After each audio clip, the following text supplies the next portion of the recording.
അപ്പോ സുഹൃത്തുക്കളെ നമസ്കാരമുണ്ട്. ആദ്യം ഡീസൽ അടിക്കണം, എന്നിട്ട് ബാക്കി പറയാം. അപ്പൊ നമ്മളിപ്പോ ഉള്ളതേ അയ്യപ്പൻകാവാണ്.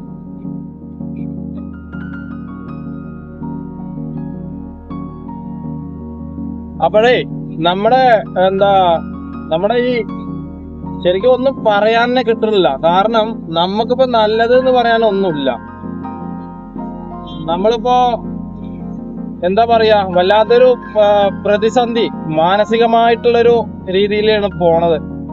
ഒന്നാമത് റോഡിന്റെ കാര്യം പറയുന്നില്ല, കാരണം പറഞ്ഞിട്ട് നമുക്കിപ്പോ വലിയ പ്രയോജനമൊന്നുമില്ല. പ്രയോജനത്തിന്റെ കാര്യം മാത്രമല്ല കേട്ടോ, പറഞ്ഞിട്ടുണ്ടെങ്കിൽ അത് ആരും ഒക്കെ ഡബിൾ മീനിങ് ആയിട്ടാണ് എല്ലാവരും എടുക്കുക. എന്താണ് നമ്മുടെ കേരളത്തിന്റെ അവസ്ഥ എന്ന് പറയുമ്പോൾ പല രീതിയിൽ നമുക്ക് മാറി മാറി ചിന്തിക്കാം. ഇന്നിപ്പോ പെരിന്തൽമണ്ണ നഗരസഭയില് അവിടെ UDF ഹർത്താലാണ്. അപ്പോ ഈ UDF വിജയിച്ചപ്പോ ഒരാള് കമന്റ് ഇട്ടിട്ടുണ്ടായിരുന്നു, ഇനിയിപ്പോ ഹർത്താൽ വരും, പിന്നെ പണിമുടക്ക് വരും, അങ്ങനെ പ്രതിഷേധങ്ങൾ വരും, വർഗീയപരമായിട്ടുള്ള കാര്യങ്ങൾ വരും എന്ന് ആ UDF വിജയത്തിന്റെ ആഘോഷം, അതായത് UDF വിജയിച്ചു എന്നറിഞ്ഞപ്പോ ഒരാള് കമന്റ് ഇട്ടിരുന്നു. അപ്പോ ഇപ്പൊ കൂടുതലും നമ്മുടെ കേരളത്തില് UDF വിജയത്തിനോടനുബന്ധിച്ച് തന്നെ വർഗീയപരമായിട്ടുള്ള കാര്യങ്ങളാണ് നമ്മൾ കേട്ടോണ്ടിരിക്കുന്നത്. വെട്ടിക്കൊല്ലും, അങ്ങനെ വേണ്ടാത്ത രീതിയിൽ ഒരാളെ എങ്ങനെ ഇല്ലാതെയാക്കാം, അല്ലെങ്കിൽ ഒരാളെ ഏത് രീതിയിലെങ്കിലും നമ്മൾ ഒഴിവാക്കാം എന്നുള്ളൊരു സംഭവമായിട്ടാണ് ഇപ്പോ UDF പ്രവർത്തകർ പോണത്. അതില് UDF പ്രവർത്തകർ എന്ന് പറയുമ്പോൾ മുസ്ലിം ലീഗിന്റെ ആൾക്കാരാണ് അതിൽ കൂടുതലും. നമ്മളിപ്പോ പല രീതിയില് പിന്നെ പ്രസംഗങ്ങളും അതേപോലെ പ്രതിഷേധങ്ങളും ഒക്കെ നമ്മൾ കേട്ടു. അപ്പോ ഇന്നലെ പെരിന്തൽമണ്ണ നഗരത്തില് UDF സത്യപ്രതിജ്ഞയ്ക്ക് ശേഷമുള്ള ഒരു ആഘോഷത്തില് CPM ആൾക്കാര് CPM ഓഫീസിന് നേരെ കല്ലെറിഞ്ഞു എന്ന് ആരോപിച്ചിട്ട് മുസ്ലിം ലീഗിന്റെ ഓഫീസിന്റെ ചില്ലുകളും എല്ലാം CPM പ്രവർത്തകർ അടിച്ചു തർത്തു. ഇപ്പൊ പിന്നെ പെരിന്തൽമണ്ണ നഗരത്തില് പിന്നെ ഹർത്താലാണ്. അപ്പൊ ഇനി ഇത് ഒരു തുടക്കമായിട്ടായിരിക്കും കേരളത്തിന്റെ മാറ്റം എന്ന് പറയുമ്പോൾ എന്ത് മാറ്റമാണ് കേരളത്തിൽ ഉണ്ടായിട്ടുള്ളത്? ഇപ്പൊ പാലക്കാടിന്റെ കാര്യം പറയാം. പാലക്കാടില് കഞ്ചിക്കോട് വെച്ചിട്ട് ഒരു അന്യ സംസ്ഥാന തൊഴിലാളിയാണെന്ന് തെറ്റിദ്ധരിച്ചിട്ട്, അതും കള്ളനാണെന്ന് പേര് പറഞ്ഞിട്ട് 5 പേരിൽ കൂടുതൽ ആൾക്കാരുണ്ട്. അത് അവരെ മൃഗീയമായി എന്ന് കൂടി പറയാൻ പറ്റില്ല. അത് അത്രയും മോശമായിട്ടുള്ള പരിപാടിയാണ്. അതേപോലെ തന്നെ നമ്മുടെ ബംഗ്ലാദേശ് അടുത്ത രാജ്യമായ അവിടെ ഒരു ആളെ, അതിപ്പോ നമ്മളെ സോഷ്യൽ മീഡിയയുടെ നിയമം അനുസരിച്ചിട്ട് നമുക്കത് കാണിക്കാൻ പാടില്ല. നമ്മൾ ഫേസ്ബുക്കിൽ കണ്ടിട്ടുണ്ടായിരിക്കാം. ഇനിയിപ്പോ ഫേസ്ബുക്ക് അത് നീക്കം ചെയ്തിട്ടുണ്ടോ എന്നും പറയാൻ കഴിയില്ല. പക്ഷെ എന്നിരുന്നാലും ഇതൊക്കെ ആരുടെ ഒരു പിന്നെ പ്രവർത്തനത്തിലാണ് ഇത് പോണെന്ന് നമുക്കത് അറിയാൻ സാധിക്കും. ഇപ്പോ നമ്മുടെ ഇന്ത്യയെ എങ്ങനെയെങ്കിലും തകർക്കണം, അല്ലെ നമ്മുടെ കേരളത്തിന്റെ സാമ്പത്തികമായിട്ടുള്ള സമാധാനപരമായിട്ടുള്ള സാഹോദര്യപരമായിട്ടുള്ള കാര്യത്തിലൊക്കെ മറ്റൊരാള് കണ്ണുവെക്കുന്നുണ്ട്. അത് നമ്മുടെ അധികാരികൾക്ക് അറിയാഞ്ഞിട്ടല്ല, അവര് എന്തോ ആയിക്കോട്ടെ എന്നുള്ള രീതിയിലാണ്. കാരണം അവർക്കിപ്പോ ജനങ്ങളുടെ സമാധാനമോ അല്ലെങ്കിൽ ജനങ്ങൾക്ക് വേണ്ട കാര്യങ്ങളോ ഒന്നും ചെയ്തു കൊടുക്കാൻ ഇപ്പൊ അവർക്ക് കഴിയുന്നില്ല. കാരണം ഓരോ രീതിയിൽ പ്രശ്നങ്ങൾ വന്നുകൊണ്ടേയിരിക്കുകയാണ്. അപ്പോ അതിനെ അന്തിച്ചർച്ചയ്ക്കും അല്ലെങ്കിൽ വേണ്ടാത്ത രീതിയിൽ നല്ല രീതിയിൽ ഇവർക്ക് കൊണ്ടുപോകാൻ ഇവർക്ക് കഴിയുന്നില്ല. ഇപ്പോ പോലീസിന്റെ നമ്മള് ഒരു കാര്യം കണ്ടു. ഒരു ഗർഭിണിയായ സ്ത്രീയെ, അത് 2 വർഷം 2022 നടന്നാണെന്നാ പറയുന്നത്. അപ്പോ അതിനെതിരെ ഇന്നേ വരെ നമ്മുടെ കേരളത്തിലെ മുഖ്യമന്ത്രി ഒരു വാക്ക് പോലും പറഞ്ഞിട്ടില്ല. അത് സസ്പെൻഷൻ കൊടുത്തു എന്നാണ് പറഞ്ഞത്.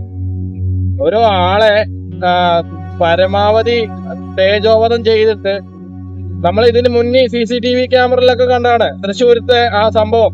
ഒരു UDF പ്രവർത്തകനെ ഒരു പോലീസിന്റെ ഓഫീസിൽ പോയിട്ട് അങ്ങോട്ടും ഇങ്ങോട്ടും അറഞ്ഞം പുറഞ്ഞ തലയൊക്കെ നമ്മൾ കണ്ടാണ്. അതിനെതിരെയും മുഖ്യമന്ത്രി ഒന്നും പറഞ്ഞിട്ടില്ല. അപ്പൊ ഇത് ശരിക്കും പറഞ്ഞാല് നമ്മുടെ നാട്ടില് കലാപം ഉണ്ടാക്കാനുള്ള ഒരു ശ്രമം തന്നെയാണ്. അതിന് ആരാണ് കൂട്ടു നിൽക്കുന്നത് ചോദിച്ചു കഴിഞ്ഞാ പ്രശ്നങ്ങള് ഇനി പാലക്കാട് നിന്നാവും തുടങ്ങുക. ഇപ്പോ മരിച്ചുപോയ ആ രാംനാരായൺ എന്ന് പറഞ്ഞ ബംഗ്ലാദേശി സ്വദേശിക്ക് 25 ലക്ഷം രൂപ കുടുംബത്തിന് കിട്ടണം എന്ന് പറഞ്ഞിട്ട് തൃശ്ശൂര് മെഡിക്കൽ കോളേജിലാണ് അയാളുടെ മൃതദേഹം ഉള്ളത്. അപ്പോ ആ 25 ലക്ഷം രൂപ കിട്ടാതെ ഞങ്ങൾ മൃതദേഹം ഏറ്റുവാങ്ങില്ല എന്നാ പറഞ്ഞത്. എന്താണ് അങ്ങനെ? അത് ഇപ്പോ വയനാടില് ഒരുപാട് ആളുകള് വന്യജീവിയുടെ ആക്രമണം കൊണ്ട് മരിക്കേണ്ടായി. ഇപ്പൊ കഴിഞ്ഞ 2 ദിവസം മുന്നേ കടുവ പിടിച്ചിട്ട് കൊന്നു എന്നൊക്കെ പറയുന്നുണ്ട്. അപ്പൊ ഇത്രക്കേ ഉള്ളൂ നമ്മുടെ ഈ മനുഷ്യത്വപരമായിട്ടുള്ള കാര്യങ്ങളിലേക്ക് അധികാരികളിലേക്ക് ചെന്ന് കയറാന് ഇവർക്ക് കഴിയുന്നില്ല. കാരണം അവർക്ക് അതിന്റെ ആവശ്യമില്ല. അതാണ് അവരെ ജയിപ്പിച്ചത് എന്തിനാണെന്നറിയോ? അവരുടെ കാര്യങ്ങൾക്കും അവരുടെ ആവശ്യങ്ങൾക്കും വേണ്ടിയിട്ടാണ്, അല്ലാതെ ജനങ്ങൾക്ക് വേണ്ടിയിട്ടില്ല. നമുക്ക് അത് തരാ, ഇത് തരാ, നിങ്ങൾക്ക് ഞങ്ങൾ മറ്റത് ഉണ്ടാക്കി തരാ എന്നൊക്കെ പറഞ്ഞിട്ട് നമ്മുടെ കിട്ടുന്നവരുണ്ട്, ഇല്ലാന്ന് ഞാൻ പറയുന്നില്ല. അവർക്ക് അവരുടേതായ ആവശ്യങ്ങൾക്ക് വേണ്ടി അവർക്ക് ചെയ്തു കൊടുക്കുന്ന ആൾക്കാർക്ക് അവരെല്ലാ ആനുകൂല്യങ്ങളും അല്ലെ എല്ലാ അവകാശങ്ങളും അവര് കൊടുക്കുന്നുണ്ട്. ഇത് നമുക്ക് മാത്രം കിട്ടുന്നില്ല. അത് ശരിക്കും എന്താണ് ഇങ്ങനെയെന്ന് ഒരു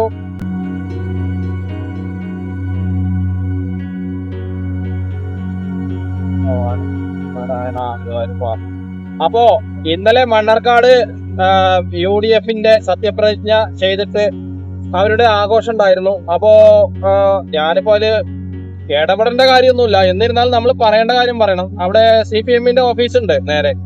അവിടെ പോയിട്ട് ഇവര് പോറ്റിയെ കേറ്റിയെ സ്വർണം കട്ടത് ആരാണ് എന്നൊക്കെ പറഞ്ഞിട്ട് ഇവര് പാട്ട് പാടിയിട്ടുണ്ടായിരുന്നു. അതിന്റെ വല്ല ആവശ്യം ഉണ്ടായിരുന്നോ? എന്താണ് അവിടെ പോയിട്ട് പാട്ട് പാടിയത് കൊണ്ട് എന്തെങ്കിലും പ്രയോജനപരമായിട്ടൊന്നുമില്ല. അത് വ്യക്തിപരമായിട്ടുള്ള വർഗീയ കാര്യങ്ങളും അല്ലെങ്കിൽ പ്രതിഷേധങ്ങളോ വൈരാഗ്യങ്ങളൊക്കെ ഉണ്ടാവുക എന്ന് മാത്രമേ ഉള്ളൂ. നമ്മള് മണ്ണാർക്കാട്ടുകാരാണ്. നമ്മള് പാലക്കാട് ജില്ലയിലെ മണ്ണാർക്കാടിലുള്ള ആൾക്കാരെ ഓരോ വർഗീയപരമായിട്ടോ രാഷ്ട്രീയപരമായിട്ടോ അല്ലെങ്കിൽ സ്വന്തം കാര്യങ്ങൾക്ക് വേണ്ടിയിട്ടോ നിൽക്കുന്ന ആൾക്കാരല്ല. ഞാൻ ഇപ്പൊ പാലക്കാട്ടുകാരെ മണ്ണാർക്കാട്ടുകാരെ പൊക്കി പറഞ്ഞുകൊണ്ട് നമുക്ക് ഒന്നും കിട്ടില്ല. പക്ഷെ എന്നിരുന്നാലും നമ്മൾ അത്തരക്കാരല്ല. നമ്മൾ ഒരാളുടെ സങ്കടങ്ങളോ അല്ല മാനസികമായിട്ടുള്ള പ്രശ്നത്തിലൊക്കെ നമ്മൾ പരിഹാരം കണ്ടെത്തുന്ന ആൾക്കാരാണ് നമ്മുടെ പാലക്കാട്. ഏറ്റവും എന്റെ ഒരു കാര്യത്തിൽ പറയുമ്പോ മറ്റുള്ള ആളുകളൊക്കെ നമ്മുടെ പാലക്കാടിനെ കുറിച്ചിട്ട് നല്ല കാര്യങ്ങളാണ് പറയാറ്.